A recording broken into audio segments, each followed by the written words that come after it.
Esto es Transiciones y Escenarios, conversaciones sobre energía y ambiente. Bienvenidos a un nuevo episodio del podcast Transiciones y Escenarios, conversaciones sobre energía y ambiente. Mi nombre es Luciano Caratori, me encuentro en Buenos Aires, estamos con Luis Boscal, que está en Dinamarca, y Mauricio Reutemann también en Buenos Aires.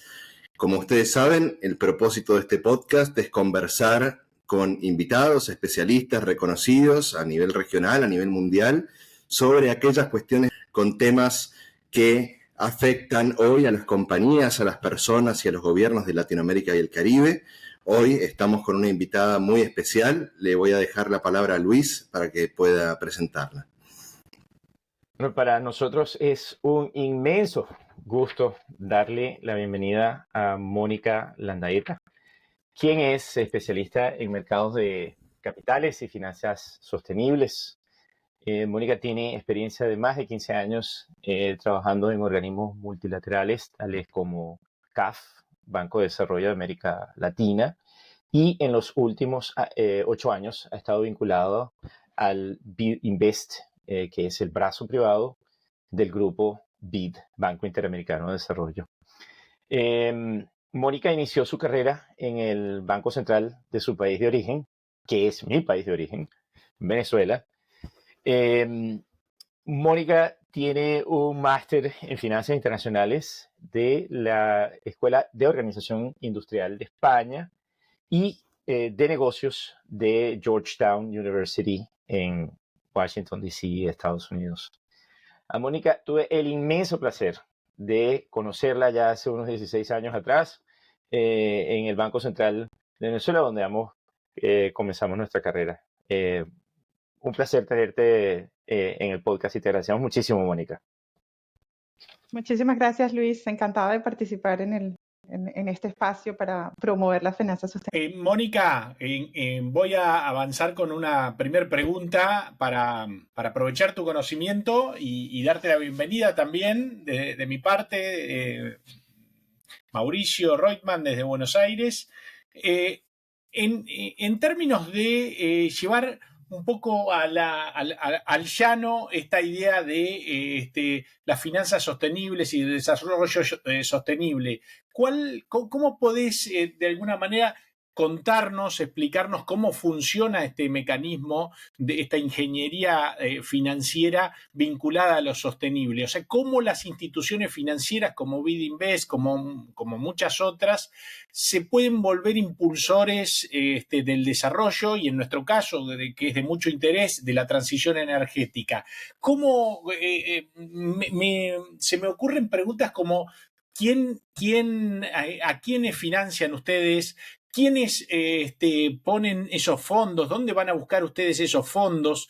¿Cómo ven los inversores esos riesgos en proyectos sostenibles? ¿Cómo son las rentabilidades en esos proyectos sostenibles? Y si tenés también, para ilustrar, que me parece que sería bueno, algún proyecto, algún caso de éxito interesante que en el que ustedes hayan podido colaborar en América Latina. Antes de permitirle a Mónica realizar su pregunta, me disculpa que los interrumpa.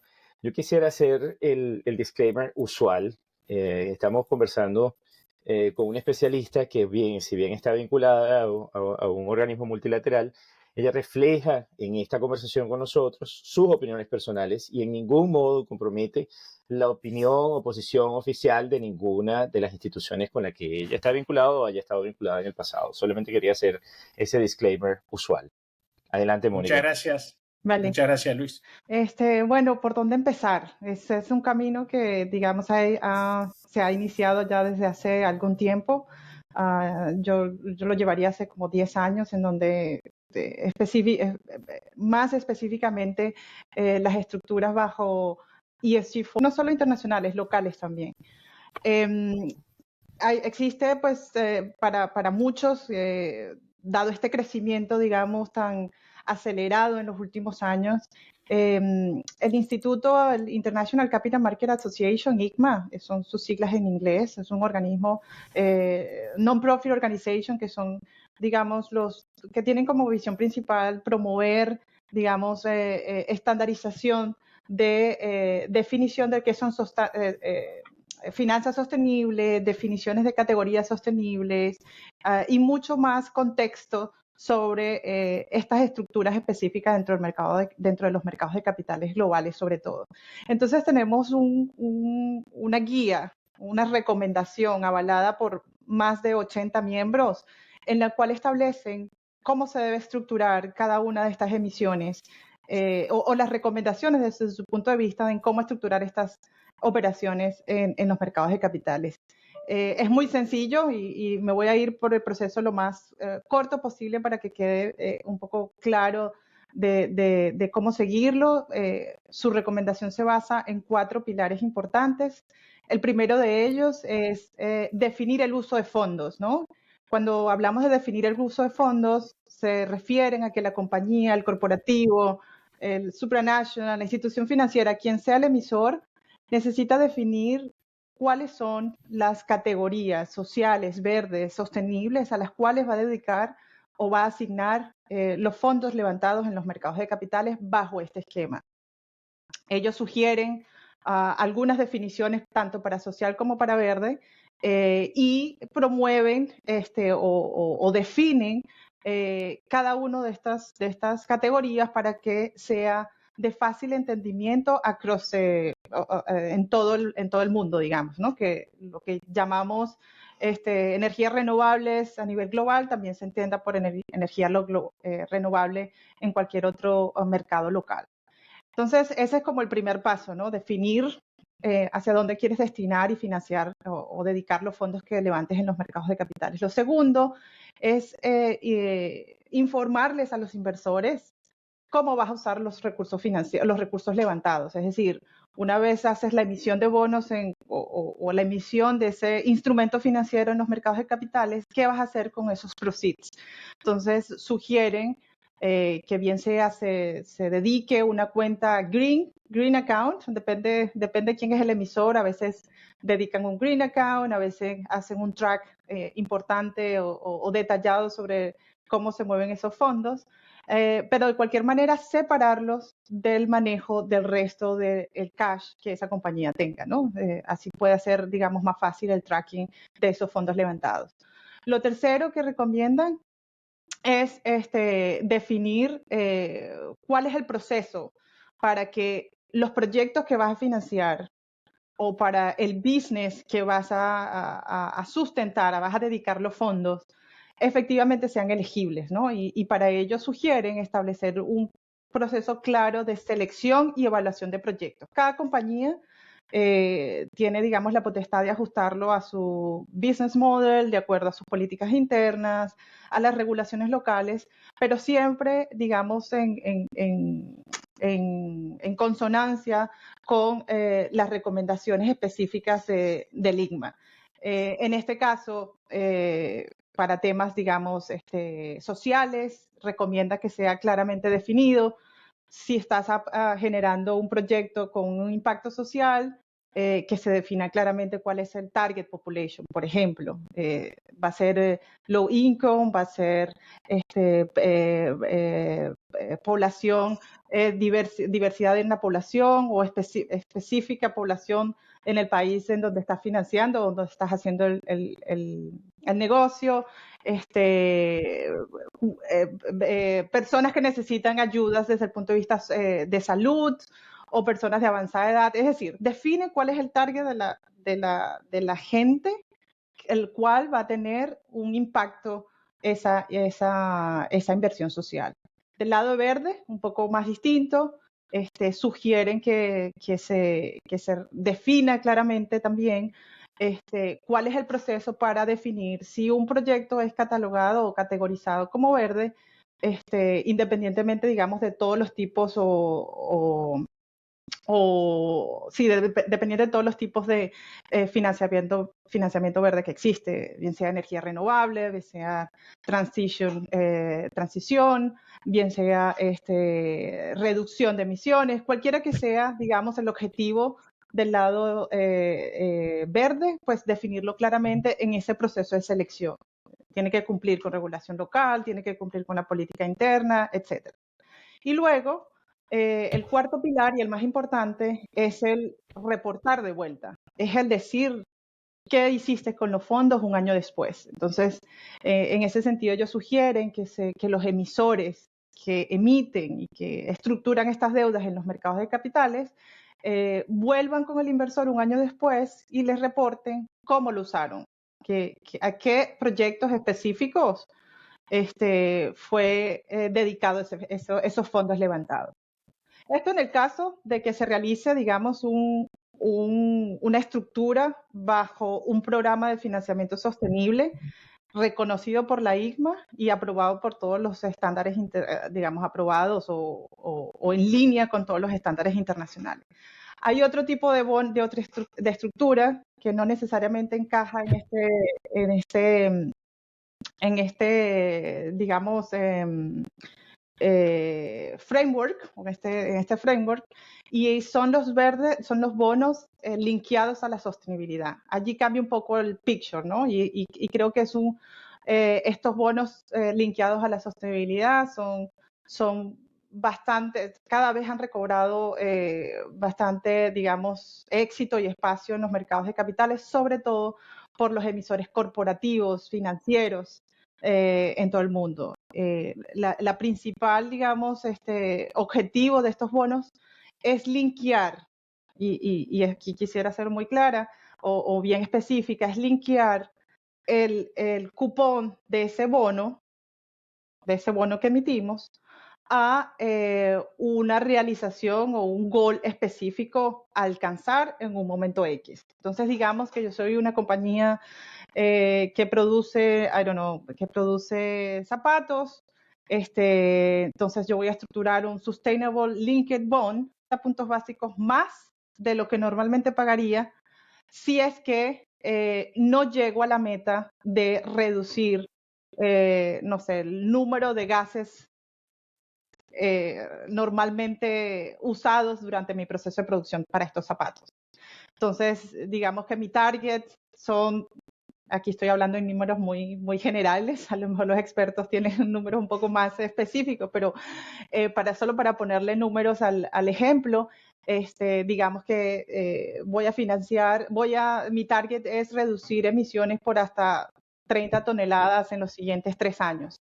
Entonces, hago un tracking como emisor, traqueo todos los meses y todos los años hasta los próximos 3 años para saber cuánto efectivamente reduje. Si es que no llego al monto comprometido, pues tengo como penalidad o incentivo que el inversor va a recibir un monto en cupón mucho mayor al esperado porque no fui capaz de cumplir con mis objetivos establecidos. Entonces, dependiendo del tipo de industria, empresa o negocio que se desarrolle, existen una u otras estructuras en la cual se puede basar la estructuración de ese bono. Directamente desde mi experiencia en los bancos de desarrollo, y más recientemente en el grupo en el cual trabajo, al momento 21 bonos sostenibles con 21 empresas diversas en Latinoamérica y el Caribe, lo cual deja claro que sí efectivamente se puede, que sí efectivamente existe, digamos, el espacio para todos los sectores activos e importantes de la economía en Latinoamérica y el Caribe. Tenemos bonos emitidos por instituciones financieras, por proyectos, digamos, verdes que requieren inversionistas externos, y se ha hecho en unas estructuraciones bastante sofisticadas para atraer esos inversores que de otra manera no pudieran participar en ese proyecto de gran envergadura y de gran tamaño. Hemos financiado corporativos, hemos financiado todo tipo de empresas en Latinoamérica. Lo que les quiere decir que estas recomendaciones del ICMA son aplicables y replicables no solo para un sector específico, sino para todos los sectores que tienen participación en la economía del país. Gracias, Mónica. Fuiste muy, muy clara. Muy clara. Le paso la palabra a Luciano, que creo que tenía una pregunta ahí también. Sí, Mónica, un poco un poco tangencial quizás a lo que mencionás. Entiendo que te especializás en mercados de capitales y que los conoces muy bien. Y quería llevarte al otro lado de esto. Hablabas de la emisión de bonos linkeados al desempeño y otras. Creo que durante los últimos años y en particular, digamos, desde mediados de la década pasada, empezaron a surgir también algunas cuestiones vinculadas con la elegibilidad de las compañías y de los proyectos, con el riesgo climático, por ejemplo, ¿verdad? Los riesgos de transición en particular.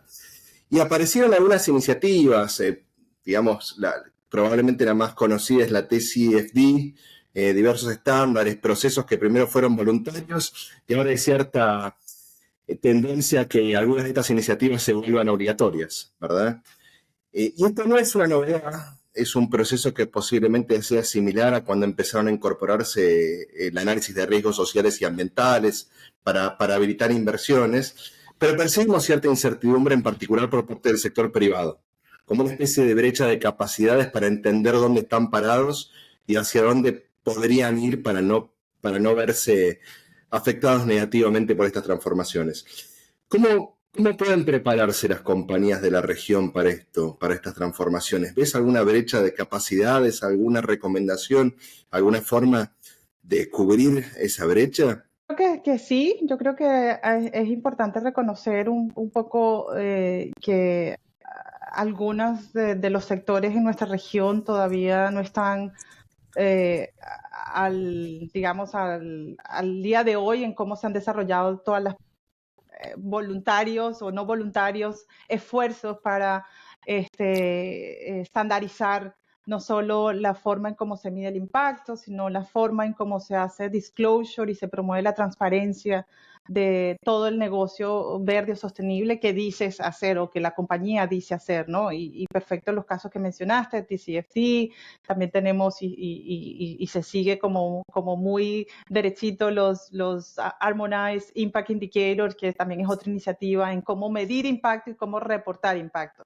Entonces, una vez lo reconocemos, sí creo que existe una oportunidad de mejora y una oportunidad de incrementar, digamos, esta tendencia global, digamos, hacia dónde van las políticas de sostenibilidad ambiental y social, ¿no? En general, lo que he visto en Latinoamérica y digamos, también súper conocido a nivel mundial, en todos los temas sociales y ambientales, es que en su mayoría aplican o toman como referencia las International Finance Corporation, IFC Performance Standards, para todos los proyectos que tienen un ángulo social o verde, ¿no? Entonces ellos, estos Performance Standards, pues promueven, definen de qué manera tratar algunos de los temas que puedan surgir durante el financiamiento, digamos, de estos proyectos de gran envergadura social o sostenible, ¿no? Entonces, es importante que sepan que existe, que es lo que está en el top, digamos, de los international standard, que no solo grandes emisores supranacionales y financieros lo siguen, sino también muchos corporativos y cada vez más instituciones financieras, ¿no? Entonces, al saber que esa herramienta existe y reconocer que tenemos esa necesidad en muchos de las industrias en nuestra región, pues parece que puede haber una oportunidad de conectarlos, ¿no? Y de promover que todas esas políticas que ya existen, ya se hicieron esfuerzo, que ya están andando, están funcionando, sean aplicables, replicables a cada realidad, a cada una de estas empresas o negocios en nuestros países. Entonces, sí creo que hay gran oportunidad de mejorar, digamos, de alguna manera, en cómo manejamos en nuestras empresas en Latinoamérica y el Caribe, cómo mejoramos esas políticas, pero es bien cierto también que ya existen estándares internacionales y que solo hace falta como hacer el clic, hacer la conexión entre lo que ya existe y ha funcionado a nivel internacional y lo que esta compañía en particular requiere a nivel local y, digamos, en su escala y en su industria. Bien, clarísimo, gracias. Bueno, yo me tomo la oportunidad ahora de hacer una pregunta a Mónica. Y aquí yo vinculo, por una parte, la política monetaria y la perspectiva europea, desde la que yo me trabajo día a día. Me llamó muchísimo la atención un discurso que escuché hace poco de una de las directoras del Banco Central Europeo, la doctora Isabel Schnabel. Dijo muchas cosas interesantes en ese discurso, mucha tela que cortar. Me pareció un discurso muy bien preparado, pero a la vez controversial, debo decir, porque eh, veo que está categorizando la inflación de origen energético. Y ella discute varias categorías, discute la inflación relacionada con el cambio climático y discute también la inflación relacionada con las fósiles, a la luz del conflicto que se vive actualmente, el conflicto bélico que se vive actualmente, y también discute la inflación de origen verde. A mí me pareció una forma muy interesante de hacer esta distinción, porque bueno, porque tiene lógica, tiene bastante lógica. Pero más allá de eso, y aquí viene mi pregunta hacia ti, ella menciona cómo el eurosistema pudiese involucrarse de manera más directa en las finanzas sostenibles, en las finanzas verdes. Y dice, nosotros no podemos ser ignorantes, apartando todo lo que nosotros hacemos en materia de política monetaria. Yo voy a tratar de hacer aquí una cita de lo que ella dice. Como a manera de ejemplo, el eurosistema pudiera imponer un límite en los volúmenes de activos que los altos emisores, estoy hablando de emisores de gases de efecto invernadero, que sus contrapartes pueden movilizar como colateral en cualquier momento. Pueden esperarse que afecten todo el colateral que mantiene el eurosistema. Caramba, a mí me pareció una cosa bien atrevida decirla desde un banco central, pensando también que normalmente los bancos centrales no se involucran de manera tan directa en estas cosas. ¿Cómo la ves? ¿Tú crees que el involucramiento de la política monetaria es necesario? ¿Existe un límite? ¿Dónde se establecen la frontera entre lo que se puede y no se puede hacer? Es bien interesante la intervención de la directora en o el speech de la directora en este sentido. Yo creo que cada vez más y más es relevante el papel que juegan no solo los bancos centrales, sino los reguladores internacionales y locales de cada uno de los países. Creo que más y más el establecimiento de frameworks que permitan verificar, validar, gestionar, promover las finanzas sostenibles son cada vez más necesarios y cada vez más sugeridos, digamos, a todos los niveles, ¿no? En la Unión Europea, por ejemplo, no se escapa la European Union Taxonomy, en lo cual, digamos, le requiere a los manejadores de fondos grandes, los asset managers, reportar creo que a partir de este año, cuál es el alineamiento del portafolio de inversiones que mantienen a la taxonomy.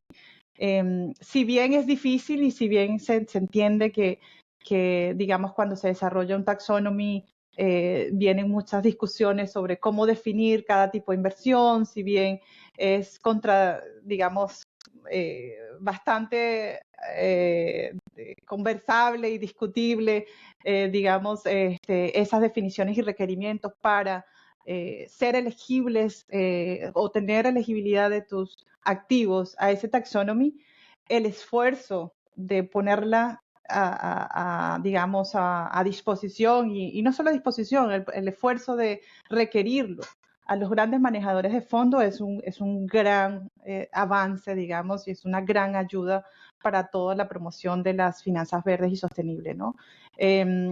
Creo que en nuestros países, en particular en Latinoamérica y el Caribe, creo que el establecimiento de taxonomies como esta que permitan, promuevan a que no solo el sistema financiero como tal, sino corporativos, locales, etcétera, estructuren más y más sus financiamientos con un propósito verde sostenible digamos, es un dream, es un sueño que, digamos, ojalá y se pueda hacer realidad muy pronto. Así que su participación y promoción es vital, no solo por el lado, más por el ángulo, digamos, de regulación, promoción de todo el sistema financiero, que en este caso es la intervención que menciona. También todo lo que los reguladores puedan promover, y en este caso particular, limitar los colaterales a aquellos bonos, a aquellas inversiones que tengan algún propósito sostenible, me parece fantástico, me parece un gran avance y un gran esfuerzo en consolidar y en consolidar, digamos, todos los ángulos que forman parte de las finanzas sostenibles como un todo, ¿no? Y finalmente, mencionaste el involucramiento de los bancos centrales. Creo que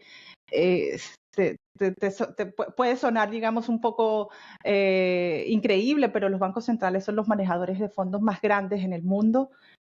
Tienen una necesidad de invertir las reservas internacionales, y si los bancos centrales se autoestablecen políticas para inversión y reestructuración de sus portafolios en finanzas sostenibles, pues esto va a tener un impacto o tendría un impacto bastante, digamos, importante en el desarrollo y en la promoción de las finanzas sostenibles. Bien, Mónica, muchas gracias. Yo Mónica, quería una simplemente... consulta. Perdón, Luis, aprovecho para una repregunta cortita porque me pareció muy interesante un comentario de Mónica. Todos los comentarios de Mónica y uno en particular. ¿Vos ves que existe la posibilidad, más allá de que no es un bloque como la Unión Europea y que tiene incluso más heterogeneidades hacia adentro, nuestra región y otras, existe la posibilidad de una taxonomía latinoamericana de inversiones sostenibles en el futuro? ¿Es algo que se piensa, que se discute, o estamos muy lejos de eso todavía? Yo creo que dado la diversidad de países y de productos y digamos, productos que producimos en cada uno de los países, la diversidad de los negocios a los cuales nos dedicamos, puede hacer un poco complicado que se desarrolle una taxonomía a nivel latinoamericano, pero no veo imposible desarrollar taxonomías específicas para los países.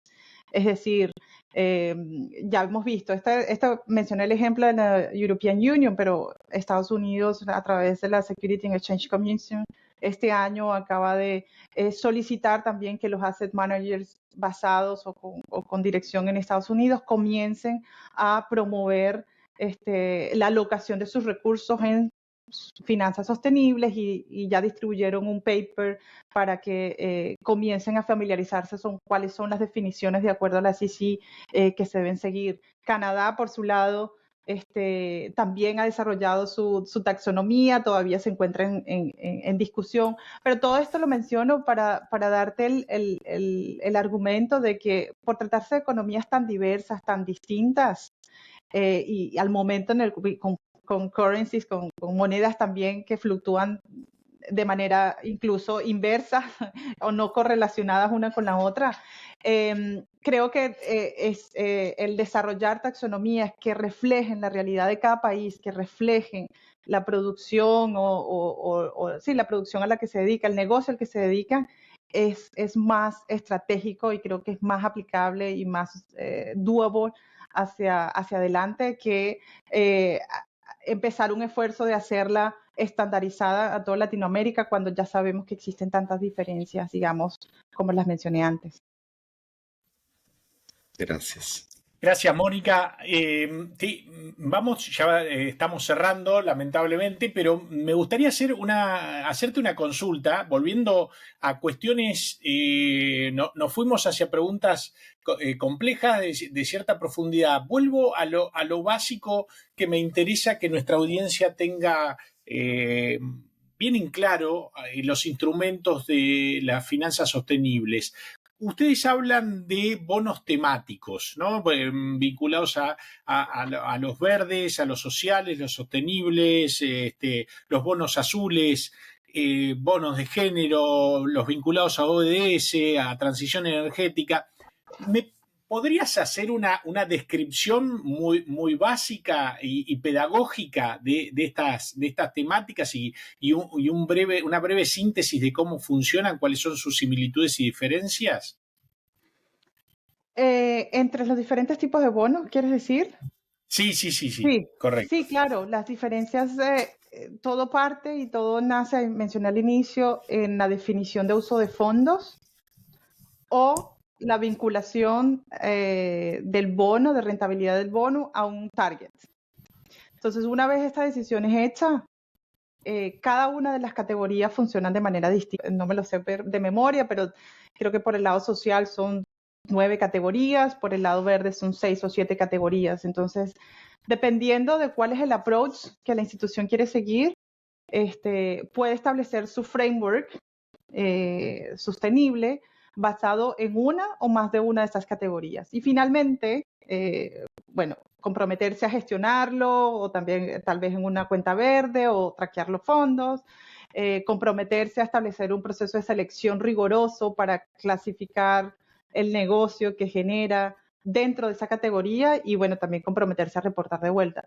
Pero una vez tienes esas categorías establecidas, pues dependiendo hacia dónde va la estrategia de negocio un año o el otro, puedes seleccionar el bono o el nombre del bono en una u otra categoría. Entonces, por ejemplo, dentro de las categorías verdes tenemos Renewable Energy, tenemos reducción de gases, tenemos, no me las sé de memoria, pero ya las abro. Tenemos reducción de gases, tenemos eficiencia energética, también tenemos transporte limpio. Es decir, cualquiera de una de estas categorías, si ya tienes un proceso estricto para seleccionar los proyectos y para definir que ese proyecto está 100% elegible bajo esa categoría, pues al día siguiente puedes emitir el bono, digamos, que soporte el financiamiento, y ahí está, hay más tecnicismo que podemos ir al detalle, porque la emisión puede soportar bien sea el refinanciamiento de un esfuerzo que hiciste en los últimos 2 años, y IGMA recomienda que no más de 2 años el look back, o de un proyecto nuevo que quieres desarrollar y que quieres implementar para reducir o tener un impacto positivo, digamos, en los temas verdes. Entonces, una vez defines, le categorizas con ese label, y con ello sales a buscar inversores, ¿no? Y allí es donde el equipo seguramente la compañía tiene un equipo en el equipo de tesorería, se contactan con inversores, se promueve, digamos, este framework con inversores, estos inversores que están cada vez más regulados en colocar sus fondos en sustainable finance, en bonos verdes, sostenibles, etcétera. Se hacen, como llaman, roadshows, se presenta la idea y estos toman su decisión de inversión para cuando hagas el lanzamiento oficial y la apertura de libros de ese bono, en el caso que sea, digamos, un mercado público, ¿no? Que el bono lo ofrezcas en el mercado público. Y ya después de eso, mira, he visto en mi experiencia que cuando se mercadea el bono con estos labels, con estos themes o bajo estas estructuras de este Sustainable Framework, cualquiera que sea, corporativo, financiero, supranational, hay un premium, hay un greenium, le llaman ahora, greenium, en el cual, digamos, el precio total en el cual vas a obtener el financiamiento, sí, puede ser incluso menor al que normalmente está acostumbrado el emisor a pagar. Y es que, porque estos activos cada vez son más requeridos, pues vas a tener mucha más demanda a la hora de colocar ese instrumento financiero en los mercados de capitales, y eso se va a retribuir o lo vas a ver en el precio final en el que cierres ese instrumento financiero. Entonces, si hemos visto, dependiendo de cada mercado, algunos mercados locales he visto que el Greenium puede llegar a ser de 5 basis points, 5 puntos básicos o 7 puntos básicos. En algunos otros mercados un poco más sofisticados, 2 puntos básicos, 3 puntos básicos. En algunas otras estructuras, digamos, con inversores particulares que tienen necesidades específicas de financiamiento o de inversión en proyectos específicos, incluso puede ser 10, 15 puntos básicos. O sea, todo depende de cómo sea esa estructura y cuáles sean los inversores que estarían interesados, siempre que se estructure bajo un esquema por seguro va a tener un efecto positivo en el costo de financiamiento de la compañía. Creo que fue Bueno, muy larga la Mónica, explicación, pero... no. La verdad es que estábamos muy atentos escuchándote porque por lo menos a mí me pareció muy pedagógica tu explicación. Tengo la tarea de cerrar este podcast. La verdad es que disfrutamos mucho, aprendimos mucho, esperamos también que nuestra audiencia, al igual que nosotros, pueda también aprender de todo lo que nos explicaste, desde lo más básico hasta las preguntas, las cuestiones que tienen alguna complejidad importante en este mundo que es de por sí complejo. Y yo hago un repaso breve y por supuesto disculpando todo lo que dejo de lado, pero que me parece interesante de lo que vos marcaste. Marcaste un proceso del financiamiento sostenible con determinados pilares que me pareció también muy bueno para esquematizarlo en nuestro entendimiento de que tenemos que entender la definición del uso de los fondos, hay un proceso donde se asignan categorías, hay información a los inversores, algo que remarcaste mucho y tomé nota, la información a los inversores, la transparencia del proceso, ¿sí? Ahí vos hablaste de una green account, de tener cuentas separadas del uso de otros fondos, un tercer pilar vinculado a la selección y la evaluación de proyectos, todo esto vinculado a estándares, a normas internacionales. La idea de definir un target a alcanzar también, y esto lo planteaste no solo cuando hablabas de los pilares, sino también en otro momento cuando hablabas de la pregunta que hacía Luciano respecto a la elegibilidad de las empresas, de cómo las empresas pueden de alguna manera facilitar este proceso de financiamiento como receptoras de estos fondos. Y el último punto, el del reporte, fundamental, me parece importantísimo, que también lo planteaste en la pregunta de Luciano de elegibilidad, como clave la idea de la medición y el reporte del impacto, ¿no? De poner objetivos, de medir y de reportar el impacto, y manteniendo siempre esta transparencia del uso de los fondos. Me gustó también y destaco lo que planteabas de, que esto ya es un hecho, y es un hecho no en el mundo, es un hecho en Latinoamérica en particular también, no solo a nivel internacional, sino con determinadas operaciones que vos destacabas y marcabas, 21 bonos sostenibles vinculados al financiamiento de la organización donde tú estás trabajando en este momento, o sea, vinculados a instituciones financieras, a financiamiento verde, a financiamiento corporativo, con lo cual estamos viendo que las finanzas sostenibles no solo son importantes, sino que están creciendo y que están creciendo en la región, están creciendo en Latinoamérica y el Caribe. Después planteabas también, y me pareció un tema súper interesante que nos sacó un poco de la lógica regional, pero que trae lecciones hacia el futuro, que es la pregunta que planteaba Luis respecto de cómo influyen los bancos centrales, cómo influye la política monetaria y si puede influir realmente en este impulso al financiamiento sostenible. Vos lo planteaste claramente, que sí, que hay las definiciones de los frameworks, de los estándares, también de las regulaciones de los bancos centrales y de los reguladores en particular financieros, hacia el lado de las finanzas sostenibles, hacen un camino más fácil hacia ese objetivo, hacia ese fomento de las finanzas sostenibles. Planteaste también el caso de la taxonomía europea y la idea que también discutida con Luciano y donde planteaste que era un dream, ¿no? Un sueño, la idea de la taxonomía latinoamericana, pero planteaste un camino concreto con una posible taxonomía país por país, que eso vos lo planteabas como algo, un objetivo más alcanzable de corto plazo, y nos llevamos ahí un lindo tema para seguir profundizando en otras conversaciones, y seguramente ya te molestaremos, te invitaremos nuevamente. Disfrutamos mucho, nos quedamos con tu concepto del greenium, ¿sí? Lo vamos a utilizar y seguramente apuesto a que este capítulo, este podcast va a tener un alto greenium, ¿sí? En términos de nuestra audiencia y de la calidad y la calidez con que transmitís estos conceptos. Así que, sin más, te agradezco mucho, Mónica. Te cedo la palabra para tu despedida y cierro este capítulo.